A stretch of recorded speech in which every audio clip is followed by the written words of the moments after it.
The grandeur of the Nixarian diplomatic halls was both impressive and intimidating.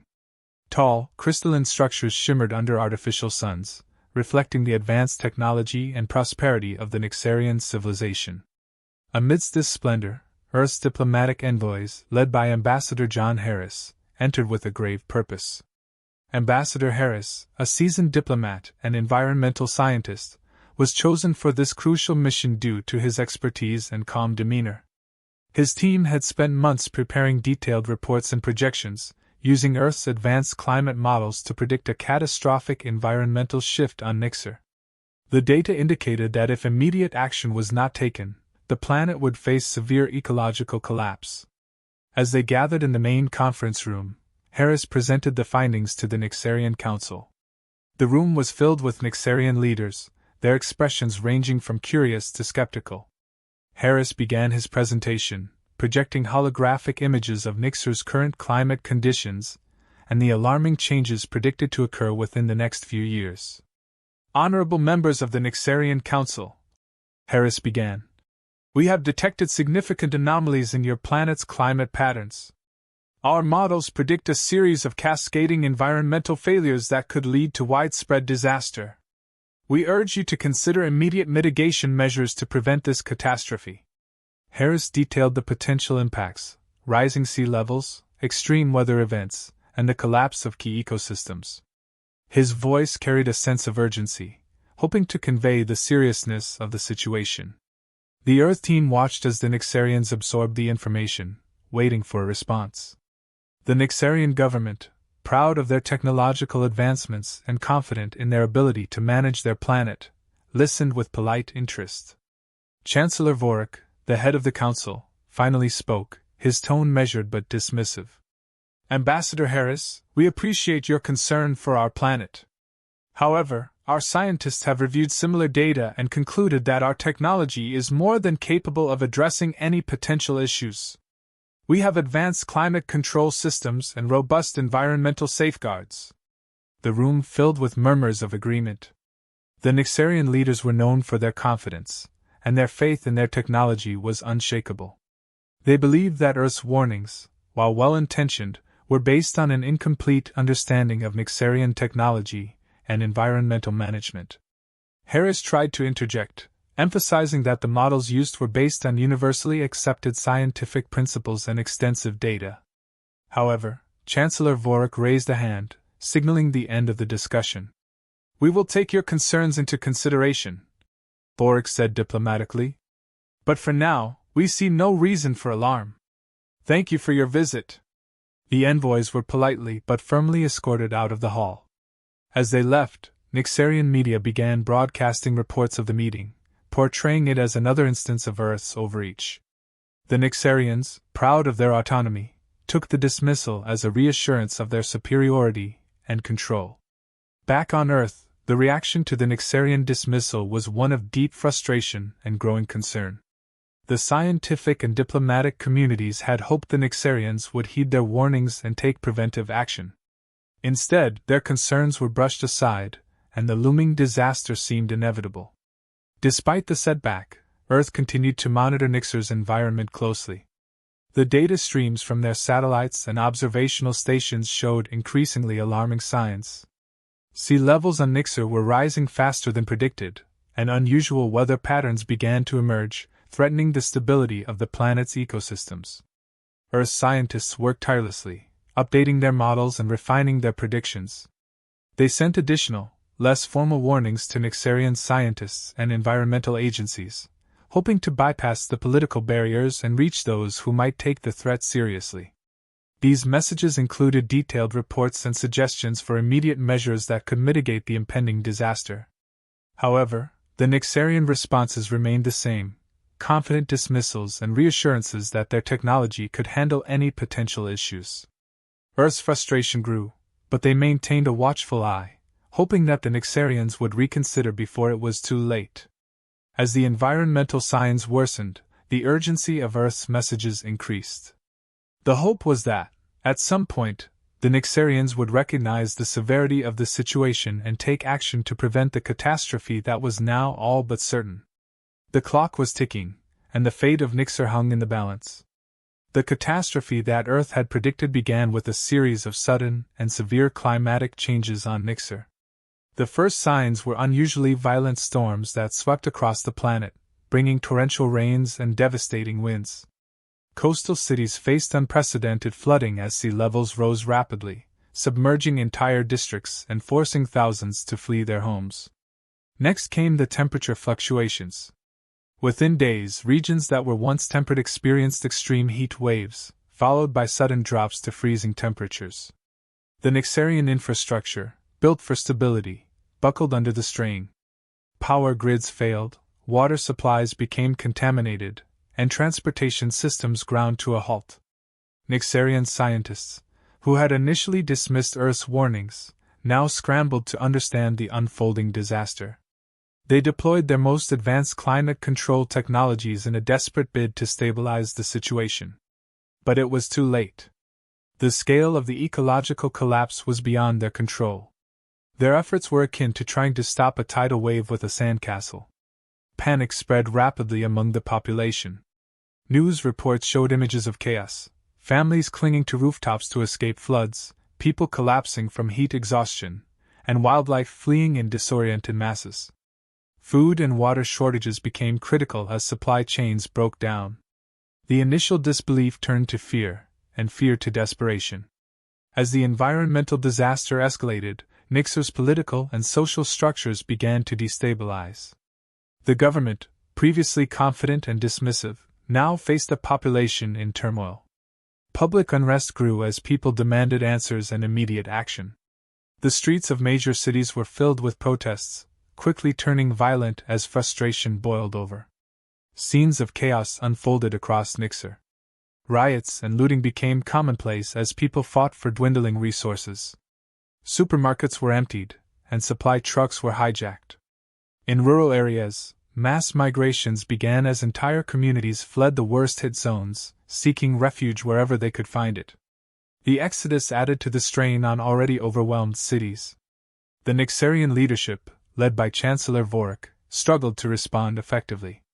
The government's initial attempts to maintain order were met with resistance and further violence. Desperation set in as they realized the true extent of their predicament. Public trust in the government eroded rapidly, and calls for Vorik's resignation grew louder. Amidst this chaos, the Nixarian scientists continued their frantic efforts to mitigate the disaster.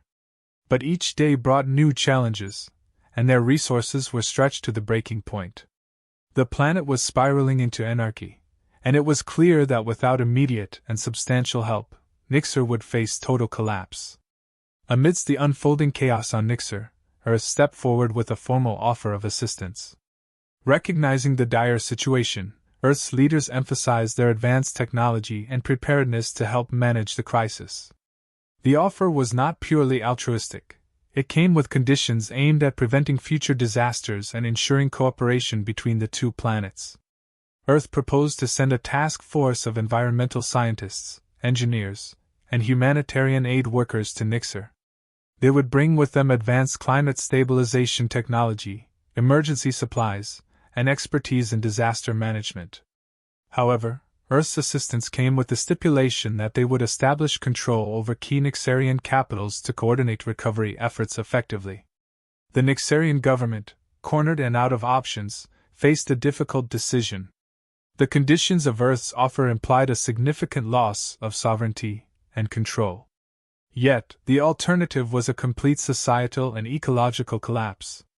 Reluctantly, Chancellor Vorik and his council agreed to accept Earth's terms, seeing no other viable option. With the agreement in place, Earth's intervention began. Ships laden with supplies and personnel descended on Nixer, marking the start of Earth's control over the planet's most important cities. For many Nixarians, the sight of Earth's forces was a bitter pill to swallow, but amidst the desperation, it also brought a glimmer of hope. The arrival of Earth's military and scientific teams marked a turning point for Nixer. With advanced technology and expertise, they immediately set to work stabilizing the planet's dire situation. The first priority was restoring essential services that had collapsed under the environmental disaster's weight. Engineers worked around the clock to repair power grids, purify water supplies, and rebuild transportation networks. Humanitarian efforts focused on the establishment of refugee camps. These camps provided food, water, and medical care to the displaced Nixarians. Earth's medical teams treated injuries and illnesses caused by the catastrophic conditions, using advanced medicines and technologies that were previously unavailable on Nixar. The refugee camps, though initially met with skepticism, soon became lifelines for many Nixarians. Simultaneously, Earth's climate scientists implemented emergency measures to control the rampant environmental changes. They deployed weather-controlled drones and atmospheric stabilizers, gradually reducing the severity of the storms and temperature fluctuations. Within weeks, the immediate chaos began to subside, and a semblance of normalcy returned to parts of the planet. The positive impact of Earth's intervention was undeniable. Essential services were restored, reducing panic and disorder. Living conditions in the refugee camps improved significantly, offering safety and stability to those who had lost everything. The efforts to control the climate showed promise, giving hope that the worst of the disaster could be mitigated. For many Nixarians, Earth's presence became synonymous with relief and recovery. To effectively coordinate the recovery and stabilization efforts, Earth established control centers in key Nixarian capitals. These centers served as hubs for distributing aid, organizing rebuilding efforts, and implementing climate control measures. Earth's military presence ensured security and order, crucial for the success of these initiatives. However, the initial relief brought by Earth's intervention was mixed with growing unease among the Nixarian population. While many appreciated the immediate benefits, others saw the occupation as a threat to their sovereignty. The sight of foreign troops patrolling their streets and making decisions about their future sparked feelings of resentment and fear. Media and propaganda played significant roles in shaping public perception. Earth's media emphasized the humanitarian aspect of their intervention, highlighting stories of Nixarians saved and communities rebuilt. Nixarian media, however, was divided. Some outlets portrayed Earth's efforts positively, focusing on the relief provided. Others, more nationalist in tone, criticized the occupation, framing it as an imperialistic overreach. This media dichotomy contributed to a polarized public opinion. The narrative of Earth as saviors clashed with the fear of lost autonomy, creating a complex and volatile atmosphere. The challenge for Earth's forces was to maintain the delicate balance between providing aid and respecting Nixarian independence. As Earth's control solidified, resistance groups began to form, composed of Nixarians who deeply resented the occupation. These groups, initially small and disorganized, grew in numbers and sophistication as they attracted those who feared the erosion of their culture and autonomy. The resistance was driven by a mix of patriotism, fear, and anger. The first signs of resistance manifested through acts of sabotage. Key pieces of Earth's infrastructure, power generators, supply lines, and communication hubs, became targets for attacks. These acts, though disruptive, were largely symbolic, signaling the growing unrest and opposition to Earth's presence. Organized protests also began to occur, with crowds demanding the withdrawal of Earth's forces and the restoration of Nixarian sovereignty. Earth's response to the resistance was measured but firm. Security was tightened around critical installations, and efforts were made to engage with local leaders to address their concerns. Earth's forces aimed to maintain order without escalating the conflict, recognizing that heavy-handed tactics could fuel further resentment and violence. However, balancing security and diplomacy proved challenging. While some Nixarians were willing to cooperate and discuss grievances, others saw any engagement with Earth's forces as a betrayal. The occupation entered a tense phase, with Earth's forces needing to navigate the complexities of maintaining stability while fostering trust and cooperation with a divided population. The emergence of the resistance highlighted the fragile nature of Earth's control. The situation demanded careful management to prevent a full-scale uprising while continuing the vital work of stabilizing and rebuilding Nixar. The path ahead was fraught with challenges, requiring a delicate balance of strength and diplomacy to achieve lasting peace and recovery. As the months passed, tensions between Earth's forces and Nixarian resistance groups escalated dramatically. What began as sporadic acts of sabotage evolved into organized and increasingly violent confrontations. Skirmishes erupted near critical infrastructure, and ambushes on supply convoys became a common occurrence. The resistance groups, emboldened by their successes, grew bolder in their tactics. Leadership on both sides struggled to find a peaceful resolution. Within Earth's command, debates raged between those advocating for a stronger military response and those pushing for diplomatic engagement. General Marcus Hall, the commander of Earth's forces, faced mounting pressure to suppress the resistance with force. Meanwhile, Nixarian leaders were divided. Chancellor Vorik, now seen by many as a puppet of Earth, battled against more militant voices within his council who demanded full-scale rebellion. Public sentiment added fuel to the fire. On Nixar, the populace grew increasingly restless. Protests in the cities grew larger and more volatile, with civilians demanding an end to the occupation and the restoration of their sovereignty. The media played a significant role in stoking these sentiments, with nationalist outlets highlighting every instance of perceived oppression by Earth's forces. Back on Earth, public opinion was also shifting. The prolonged occupation and reports of rising casualties led to growing discontent. Calls for the withdrawal of Earth's forces and a reassessment of their interventionist policies gained traction. Politicians and activists argued that Earth's resources would be better spent addressing issues at home rather than enforcing control over a distant planet. The situation reached a boiling point, with both sides teetering on the brink of open war. The need for a decisive resolution became increasingly urgent, as the cost of continued conflict threatened to spiral out of control. The inevitable confrontation came to a head in the capital city of Valoria, a central hub of Nixar and the primary control center for Earth's operations. Under the cover of night, resistance forces launched a coordinated attack, aiming to cripple Earth's command structure and reclaim the city. The battle that ensued was fierce and chaotic, with both sides fighting with a mix of desperation and determination. Earth's forces, led by General Hall, were well prepared but taken aback by the scale and intensity of the assault. Resistance fighters, using guerrilla tactics and intimate knowledge of the city, managed to breach several key defenses.